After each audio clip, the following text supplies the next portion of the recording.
Now this is a rod of length L leaning against a wall. This angle is theta, and this end, the lower end of the rod, is pulled this way, the positive x direction, to the velocity v1. All the time it is said that this end also is in contact with the wall. We have to find the velocity of the other end in terms of obviously v1 ln theta. Rod leaning against the wall, velocity of this end, lower end v1 along the positive x-axis. We have to find the velocity of the upper end. Obviously, it will be in the downward direction. We have to find this velocity. If I call this as y, I call this as x. So, y square plus x square is equal to L square, is in Pythagoras theorem. Differentiating with respect to t, 2y dy by dt plus 2x dx by dt is equal to 0 L, as L is constant. It is not changing with time. So when it goes over here, 2y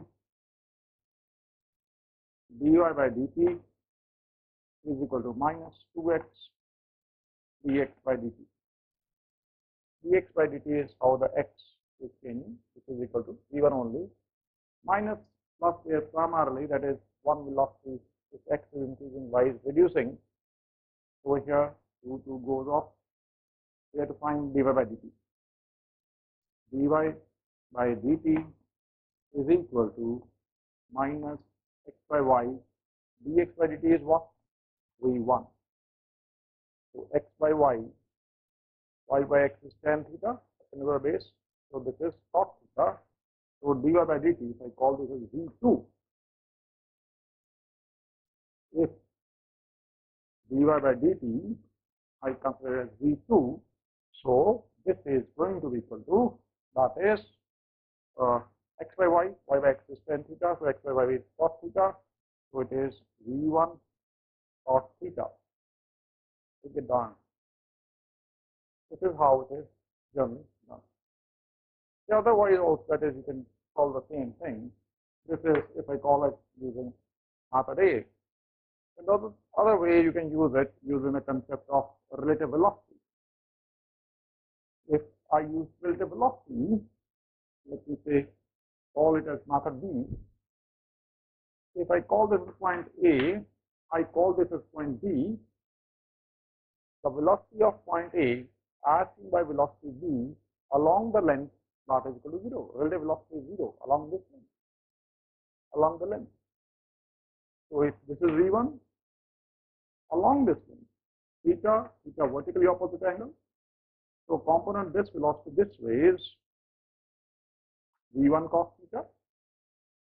If this is theta, this is 90 minus theta, as this is 90, so this is 90 minus theta.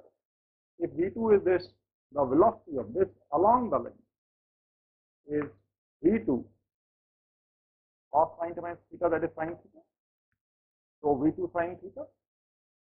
Relative velocity of this as seen by this along this length is equal to 0. So it means v1 cos theta is equal to v2 sin theta, or v2 is equal to v1 cos theta. Once again, you get the same thing. Otherwise, also you can do it using the concept of your rotation mechanics. Instantaneous acceleration is, this is moving this way. So instantaneous acceleration lies somewhere on this line. This is moving this way at an angle of 90 degrees. Instantaneous acceleration will lie on this line. Here these two lines are cut, that is the instantaneous rotation.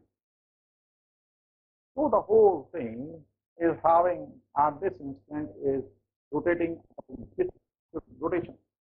You know, omega is equal to v by r. So it means v1 by this, v1 by r is r. This is L. This is L cos theta. This is L sin. So V1 by sin theta, that is V1 by R. This is what? This is L. This is L cos theta. So this is L sin theta. V1 by L sin theta. Omega is gone. That is, you can call it as V1 by R1 is equal to V2 by R2. Omega is V1 by L sin theta is equal to V2 upon R2. This is R. This is L. This is L cos theta. L cancel.